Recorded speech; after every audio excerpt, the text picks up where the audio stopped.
Сәлем балалар, хал жағдайларың қалай?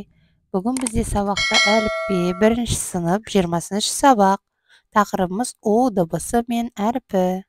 Балалар, каналыма тіркеліп, лайк басуды ұмытпаңыздар. Бүгінгі тақырып У дыбысы мен әрпі. Балалар, У әрпі не үшін үстіңгі жағы қызыл, ал астыңғы жағы көк түспен боялып тұр?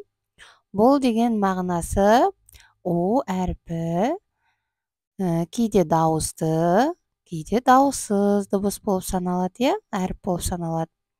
У әрпін санағыштардан жасап көрсет дейді. Яғни қарындаштардан, қаламсаптан осылай У әрпін жасап өздерің көріңдер балалар. Суретте ту берілген, ту дегенде У әрпі бар. Балалар, кітап берілген, яғни біз берілген сөздерді оқимыз. Ау, аула, алау, алу. Ауа, лаула, аулау, алуа. Арал, ау, ал. Балық, аула, алуа, алау, ал. Лаула, алау, лаула. Алаула, алау, алаула. Арала, аула, лаура. Балалар, бұл сөздердің барлығында дерлік У әрпі бар, У әрпі кейде дауысты, ал кейде дауыссыз болып келеді.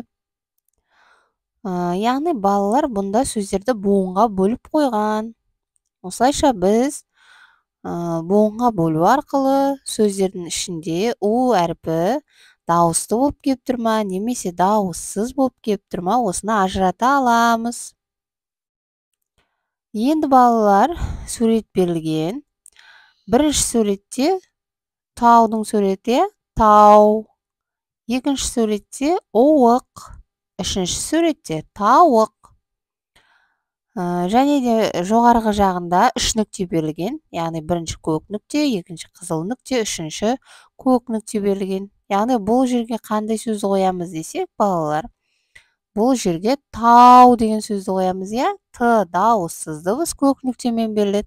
А дауысты дыбыс қызыл нүктемен беріледі. Ал У дауыссыз дыбыс әріп болып, яғни көк нүктемен беріледі. Тау.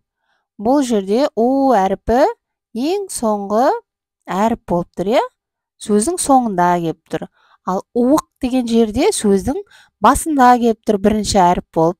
Ал тауық деген жерде сөздің ортасында кеп тұр. Яғни балалар, У әрпі сөздің басында да, ортасында да, аяғында да келеді екен.